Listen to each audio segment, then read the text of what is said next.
Hello friends, നമ്മുടെ daily വ്ളോഗിൻ്റെ മറ്റൊരു എപ്പിസോഡിലേക്ക് എല്ലാവർക്കും സ്വാഗതം. കണ്ണിലെ പേര് പോലും പോയിട്ടില്ല. നമ്മൾ ഇന്നലെ ഒരു കമ്പാക്ക് പറഞ്ഞിട്ടുണ്ടായിരുന്നില്ല, മെയ് 1 തൊട്ട് ജിമ്മിൽ പോവും. അതുപോലെ നടക്കാനൊക്കെ പോകുന്നു. ഒന്നും നടക്കില്ല ഗൈസ്. തളർന്ന് ഒരിടപാടായി. രാവിലെ വന്ന് കിടന്ന ഓർമ്മയുള്ളൂ. ഇപ്പോൾ സമയം വൈകുന്നേരം 5:15. ഒരു വെള്ളിയാഴ്ചയില്ലാത്ത ഉറക്കമായിരുന്നു. അലാറൊക്കെ വെച്ചായിരുന്നു ഒരു 3:30 ആയപ്പോൾ. പക്ഷേ അടിച്ചു പോലും അറിഞ്ഞിട്ടില്ല. അമ്മാതിരി ക്ഷീണ. പക്ഷേ നമ്മൾ ജിമ്മിൽ പോയില്ല. പക്ഷെ നമ്മൾ നടക്കാൻ പോകുന്നുണ്ട്. കാരണം എന്തെങ്കിലും ഒന്ന് തുടങ്ങണമല്ലോ. ക്ഷീണമാണേലും ഒന്ന് പോകാമെന്ന് ഉറപ്പ്. സോ നമുക്ക് നടക്കാൻ പോകാം. ഇന്ന് എനിക്ക് ജിമ്മിൽ പോകണമെന്നുണ്ടായിരുന്നു. പക്ഷേ ജിമ്മിൽ പോകണമെന്ന് ഓർത്തിട്ട് തന്നെയാണ് ഞാൻ ഒരു 3:30 അലാറൊക്കെ വെച്ചത്. എന്തോ ക്ഷീണം കാരണം അലാറം അടിച്ചു പോലും അറിഞ്ഞിട്ടില്ല. അപ്പോൾ പിന്നെ ഞാൻ ഓർത്തു എന്തായാലും ഇന്ന് എന്തെങ്കിലും ഒരു വർക്കൗട്ടോ അല്ലെങ്കിൽ ബോഡിക്കൊരു മൂവ്മെൻറ്റ് കൊടുക്കണം എന്നൊക്കെ ഓർത്ത് പ്ലാൻ ചെയ്ത് തുടങ്ങിയതല്ലേ നമ്മളോ. എന്നാൽ പിന്നെ നടക്കാമെന്ന് ഓർത്തു. അതുകൊണ്ട് ഇപ്പോൾ ഇങ്ങനെ നടക്കാൻ ഇറങ്ങി. നമുക്കൊരു 1/4 മണിക്കൂർ നടക്കാം വൺ സൈഡ്. അപ്പോൾ മൊത്തത്തിലൊരു 1.5 മണിക്കൂർ അടുത്ത് നടക്കുമല്ലോ. അത് മതിയാകും.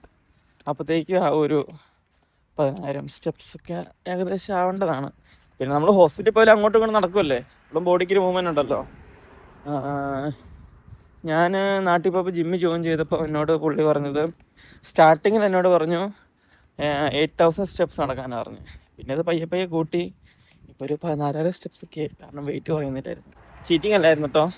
നമ്മൾ ആദ്യമായിട്ട് ഒരു ഡയറ്റ് എടുക്കുന്ന ആൾ ഡയറ്റ് തുടങ്ങുമ്പോൾ പെട്ടെന്ന് നമ്മുടെ ബോഡി ട്രിമ്മാവും. പക്ഷേ നമ്മളത് സ്റ്റോപ്പ് ചെയ്ത് കുറച്ച് നാൾ കഴിഞ്ഞിട്ട് വീണ്ടും തുടങ്ങുമ്പോൾ നമ്മുടെ ബോഡി വീണ്ടും സ്ലോ ഡൗൺ ആവുമെന്നാണ് പുള്ളി പറഞ്ഞത്. അതുകൊണ്ടായിരിക്കണം ഈ പ്രശ്നം നാട്ടിൽ പോയി ജിമ്മിലൊക്കെ ചേർന്ന് നിന്നപ്പോഴത്തേക്കും വെയിറ്റ് ഞാൻ കുറയുന്നില്ല. 1 വീക്കായി 2 വീക്കായി. അപ്പം വലിയ വെയിറ്റ് കുറയുന്നില്ല. ഒരു 1 കിലോ 2 കിലോ ഒക്കെ വ്യത്യാസം വരുന്നുള്ളൂ. പക്ഷേ ഞാൻ ആദ്യം ഡയറ്റ് എടുത്തപ്പം ഷട്ടപ്പെട്ട എല്ലാ ആഴ്ചയിലും 1 കിലോ വീതം കുറയുന്നുണ്ടായിരുന്നു. അപ്പം പെട്ടെന്ന് എൻ്റെ മൈൻഡ് ഡൗൺ ആയി. ഈശ്വരാ, എന്തായിരിക്കും വെയിറ്റ് കുറയാത്തത്? അപ്പോഴാണ് പുള്ളി പറഞ്ഞത് അങ്ങനെ ഒരു പ്രശ്നമുണ്ടെന്ന്. കാണുമായിരിക്കുമല്ലേ, അല്ലാണ്ട് ഇപ്പം എന്താ വെയിറ്റ് കുറയാതിരിക്കാൻ. ബാക്കി ബ്ലഡ് ടെസ്റ്റും കാര്യങ്ങൾ ചെയ്ത് നോക്കി. ഷുഗറില്ല, കൊളസ്ട്രോളില്ല, പ്രഷറില്ല. പിന്നെ വൈറ്റമിൻ ഡി കാര്യങ്ങളെല്ലാം ഓക്കെയാണ്, കറക്റ്റ് ലെവലാണ്. അതിൻ്റെ സപ്ലിമെൻറ്റ്സ് ഒക്കെ എടുക്കുന്നൊക്കെ ഉണ്ട്. സോ അപ്പോൾ അതിലൊന്നും പ്രത്യേകിച്ച് വ്യത്യാസമോ കാര്യങ്ങളൊന്നും തോന്നിയില്ല. പിന്നെ ഇവിടെ വന്ന് ഞാൻ ഇപ്പം ഡയറ്റ് നോക്കുന്നുണ്ട്. ഇടയ്ക്ക് നോക്കും കേട്ടോ. ഇടയ്ക്ക് കൈ നിൽക്കില്ല. കാരണം ഈ ഡ്യൂട്ടിയൊക്കെ കഴിഞ്ഞ് വന്നിട്ട് ഒരു രക്ഷയില്ല. ഡയറ്റ് നോക്കുന്നതിലും ജിമ്മിൽ പോകുന്നു ഉണ്ടായിരുന്നു. ഇപ്പം അതുമില്ല. നാളെ തൊട്ട് നോക്കണം. ഞാൻ ഇന്ന് വിചാരിച്ചത് കിടന്നുറങ്ങി എഴുന്നേറ്റിട്ട് പോകുന്നതാണ്. പക്ഷേ ക്ഷീണം കാരണം എഴുന്നേക്കാൻ പറ്റിയില്ല. അത് നാളെ മുതൽ ചെറിയ രീതിക്ക് തന്നെ ഡ്യൂട്ടി കഴിഞ്ഞ് വന്നിട്ട് വർക്കൗട്ട് തുടങ്ങും. എന്തായാലും ഞാൻ കിടക്കുമ്പം ഒരു 10:30-11 മണിയാവും. ഡ്യൂട്ടി കഴിഞ്ഞ് ഒരു 8:30-8:45 വീട്ടിലെത്തുന്നതാണ്. അപ്പോൾ ഒരു 9 മണിക്ക് ജിമ്മിലെത്തിയാൽ ഒരു 10 മണി വരെ ജിമ്മിൽ സ്പെൻഡ് ചെയ്യാമല്ലോ. സോ അതാണ് നമ്മുടെ നാളത്തെ പ്ലാനുകൾ. എല്ലാം റെഡിയായാൽ മതിയായിരുന്നു. റെഡിയാവട്ടെ ഈശ്വരാ. പിന്നെ ഇതിലൂടെ നമ്മളിങ്ങനെ നടക്കാൻ നമുക്ക് പേടിക്കേണ്ട ആവശ്യമില്ല. വണ്ടി വന്നിടിക്കുകയോ അല്ലെങ്കിൽ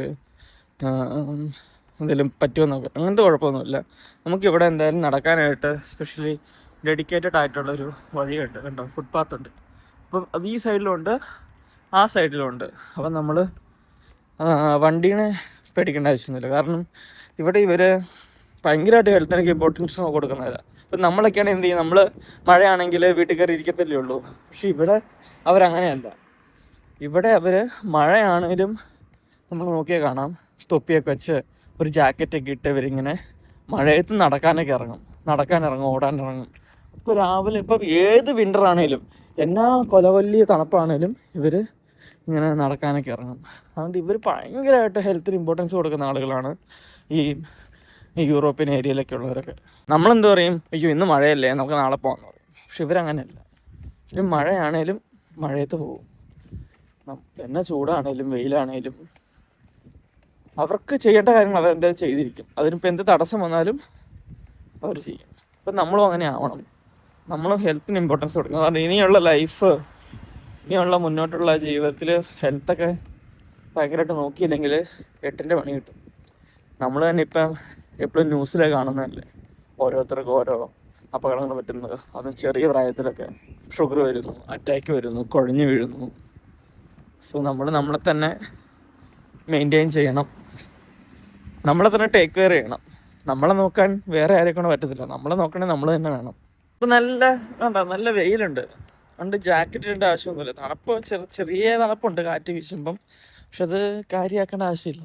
അതുകൊണ്ട് അങ്ങ് അവിടെ നല്ലപോലെ മൂടിക്കെട്ടി നിൽക്കുക കേട്ടോ.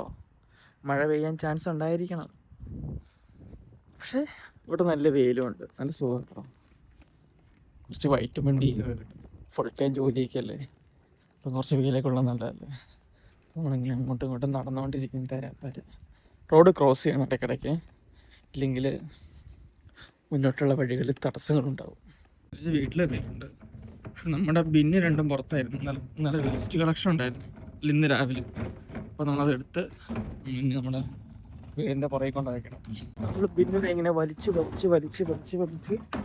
ഇതിലെ കറക്റ്റായിട്ട് കൊണ്ടുവരണം. കണ്ടോ? ഓ, ഇതൊക്കെ ചെയ്യാൻ ഞാനല്ലാതെ പിന്നെ ആര്? ടോണി ഇല്ലായിരുന്നെങ്കിലോ? നമ്മൾ നടക്കാനൊക്കെ പോയിട്ട് വന്നിട്ടുണ്ട്. നമുക്ക് കുറച്ച് നഗ്ഗറ്റ്സ് ഒന്ന് എയർ ഫ്രൈ ചെയ്തെടുക്കാം. അതിനുള്ള നഗ്ഗറ്റ്സ് എയർ ഫ്രൈയിലേക്ക് ഇടുന്നു. എന്നിട്ട് നമ്മൾ അതൊരു, എനിക്ക് തോന്നുന്നത് ഒരു 16 മിനിറ്റ്സ് 14 മിനിറ്റ്സ് എയർ ഫ്രൈയിൽ വെക്കണം. സമയത്തിനുണ്ടോ? എയർ ഫ്രൈയിലേക്ക് വെച്ചു, ഓണാക്കി ഒരു 14 മിനിറ്റ്സ് 180 ഡിഗ്രിയിൽ നമ്മൾ സെറ്റ് ചെയ്തിട്ടുണ്ട്. ഓൺ ചെയ്യുന്നു. അപ്പോൾ അത് അവിടെ ഓൺ ആയിട്ടുണ്ട്. ആ സമയത്ത് നമുക്ക് നമ്മുടെ ബാക്കി പരിപാടീസ് നോക്കണം. ഇനി എയർ ഫ്രയറിൽ അതെ 180 ഡിഗ്രി 12 to 14 മിനിറ്റ്സ് ആണ് എയർ ഫ്രയറിൽ അവർ കാണിച്ചേക്കുന്നത്. 5 കൂടെ ചായ ഉണ്ടാക്കുന്നുണ്ട്.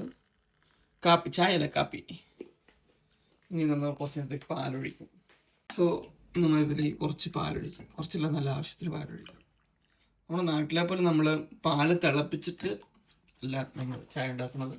ഇവിടുത്തെ പാല് പാസ്ചറൈസ്ഡ് മിൽക്കാണ്. അപ്പോൾ സോ നമുക്ക് നല്ല ചൂട് ചായയിലേക്ക് പാലൊഴിച്ചാൽ മതി. നമുക്കിനി നാളത്തേക്ക് വേണ്ട ഓട്സ് സെറ്റ് ചെയ്യണം. ഫ്രെയിമിൽ ചായ മാറ്റി. അപ്പോൾ നമുക്ക് ഓട്സ് സെറ്റ് ചെയ്യണം. ഇന്ന് രാവിലെ ഓട്സ് കഴിച്ചായിരുന്നു. അപ്പം ഇന്നലെ എൻ്റെ വീഡിയോ എടുക്കാൻ പറഞ്ഞത്.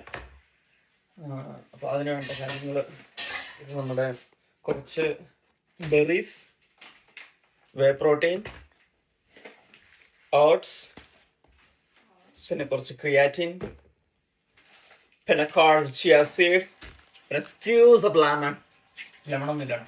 അപ്പോൾ നമ്മൾ ആദ്യം വെയിങ് സ്കെയിൽ ഓൺ ചെയ്യുന്നു. 10 ഗ്രാം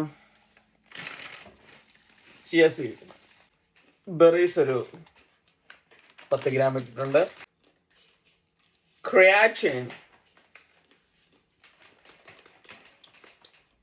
അതൊരു 5 ഗ്രാം. വേണ്ടത് നമ്മുടെ ഓട്സ്, ഞാനൊരു 30 ഗ്രാം ഓട്സ് ആണ് എടുക്കുന്നത്. പിന്നെ last and final way protein, ഒരു സ്കൂപ്പ് എന്ന് പറയുമ്പോൾ ഏകദേശം ഒരു 30 ഗ്രാംസ് വരും. നമ്മളിതിലേക്ക് കുറച്ച് പാലൊഴിക്കും, ഒരു 200 ml പാല്.